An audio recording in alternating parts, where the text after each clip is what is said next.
കേന്ദ്ര അന്വേഷണ ഏജൻസിയായ NIA ഏറ്റെടുത്ത കേരളത്തിലെ ആദ്യത്തെ കേസായിരുന്നു പാനായിക്കുളം സിമി കേസ്. പിന്നീട് NIA കേസിലെ 17-ാം പ്രതി നിസാമിന് ജാമ്യം അനുഭവിച്ചതിൻ്റെ പേരിൽ തന്നെ സിമിക്കാരനാക്കി ചിത്രീകരിക്കാൻ ശ്രമിച്ചതായി ഇപ്പോൾ പറയുന്നത് retired municipal magistrate advocate M. താഹയാണ്. പാനായിക്കുളം കേസിലെ അന്വേഷണ ഉദ്യോഗസ്ഥനായിരുന്ന മലപ്പുറം SP കൂടിയായ ശശിധരനായിരുന്നു ഈ ശ്രമത്തിന് പിന്നിലുണ്ടായതെന്നും അദ്ദേഹം പറയുന്നു.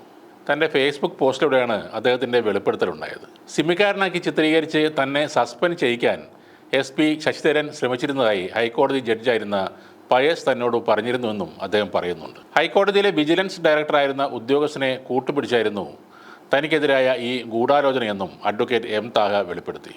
2009-ൽ നോർത്ത് പറവൂർ മജിസ്ട്രേറ്റായി ജോലി ചെയ്യുന്ന കാലത്താണ് തനിക്ക് ഈ ദുരനുഭവം ഉണ്ടായതെന്നാണ് അദ്ദേഹം പറയുന്നത്.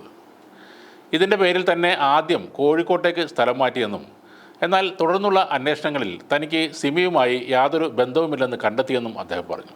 കേസിലെ 17-ാം പ്രതിയായ നിസാമിനെ കോടതിയിൽ ഹാജരാക്കിയത് അന്വേഷണ ഉദ്യോഗസ്ഥനായ ശശിധരനായിരുന്നു. നിസാമിന് ഈ സമയത്ത് പോലീസ് ഭക്ഷണം പോലും നൽകിയിരുന്നില്ല. പോലീസിനോട് പ്രതിക്ക് ഭക്ഷണം വാങ്ങി നൽകാൻ കോടതി ആവശ്യപ്പെട്ടത് ശശിധരന് ഇഷ്ടപ്പെട്ടില്ല. പിന്നീട് ഭക്ഷണം വാങ്ങി നൽകിയതിന് ശേഷം ഹാജരാക്കിയ നിസാമിനെ പോലീസിൻ്റെ ആവശ്യപ്രകാരം 2 ദിവസത്തെ കസ്റ്റഡിയിൽ വിട്ടു നൽകി. 2 ദിവസത്തിന് ശേഷം പ്രതിയെ വീണ്ടും ഹാജരാക്കിയപ്പോൾ പ്രോസിക്യൂഷൻ ആവശ്യപ്പെട്ടതുപോലെ ജുഡീഷ്യൽ കസ്റ്റഡിയിൽ വിട്ട് ആലുവ ജയിലിൽ റിമാൻഡ് ചെയ്തു.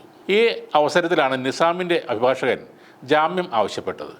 പ്രതി നാട്ടകം പോളിടെക്നിക്കിലെ വിദ്യാർത്ഥിയാണെന്നും അടുത്ത ആഴ്ച അയാൾക്ക് പരീക്ഷയാണെന്നും ആ ജാമ്യാപേക്ഷയിൽ ഉണ്ടായിരുന്നു. ഈ ഘട്ടത്തിൽ പോലീസിനോട് കേസ് ഡയറി ആവശ്യപ്പെട്ടു. എന്നാൽ കേസ് ഡയറി നൽകാൻ സമയമെടുക്കുമെന്ന് ശശിധരൻ പറഞ്ഞപ്പോൾ അന്ന് വൈകിട്ട് തന്നെ ഹാജരാക്കണമെന്ന് കോടതി നിർബന്ധം പറഞ്ഞു. ഇതും ശശിധരൻ്റെ തന്നോടുള്ള അനിഷ്ടത്തിന് കാരണമായി. പോലീസ് നൽകിയ കേസ് ഡയറിയിൽ കേസിൽ നിസാമുമായി ബന്ധപ്പെടുത്തുന്ന ഒന്നും തന്നെ കണ്ടെത്താൻ കഴിയാത്തതിനെ തുടർന്ന് നിസാമിന് കോടതി ജാമ്യം നൽകുകയും ചെയ്തു. ഒരു വിദ്യാർത്ഥിയുടെ പഠനവും പരീക്ഷയും തടസ്സപ്പെടുത്തുന്നത് നീതിയല്ല എന്ന ബോധ്യത്തിലാണ് നിസാമിന് അന്ന് ജാമ്യം നൽകിയത്. ഇതെല്ലാമാണ് താഹ ആ പോസ്റ്റിലൂടെ വെളിപ്പെടുത്തുന്നത്. 2006 സ്വാതന്ത്ര്യദിനത്തിൽ എറണാകുളം ജില്ലയിൽ ആലുവക്കടുത്ത് പാനായിക്കുളം എന്ന സ്ഥലത്ത് നടന്ന സ്വാതന്ത്ര്യദിന പരിപാടിയാണ് പിന്നീട് പ്രമാദമായ പാനായിക്കുളം സിമി കേസായി മാറിയത്. പറവൂർ ഹൈവേയോട് ചേർന്നാണ് പാനായിക്കുളം സ്ഥിതി ചെയ്യുന്നത്. അവിടെ സാധാരണയായി പരിപാടികൾ നടക്കുന്ന ഹാപ്പി ഓഡിറ്റോറിയത്തിൽ ഇസ്ലാമിക് സ്റ്റുഡൻറ് സെൻറ്റർ എന്ന പ്രാദേശിക സംഘടന നടത്തിയ ഒരു പരിപാടിയാണ് സിമിയുടെ രഹസ്യയോഗമാക്കി പിന്നീട് മാറ്റിയത്. തിരക്കുള്ള റോഡിൻ്റെ ഒരു വശത്ത് നിരവധി കടകളും സ്ഥാപനങ്ങളുമുള്ള ഒരു ബിൽഡിങ്ങിൻ്റെ മുകളിലത്തെ നിലയിലാണ് ഹാപ്പി ഓഡിറ്റോറിയം ഉള്ളത്. അതിന് എതിർവശത്തായി ഒരു ക്രൈസ്തവ ആരാധനാലയവുമുണ്ട്.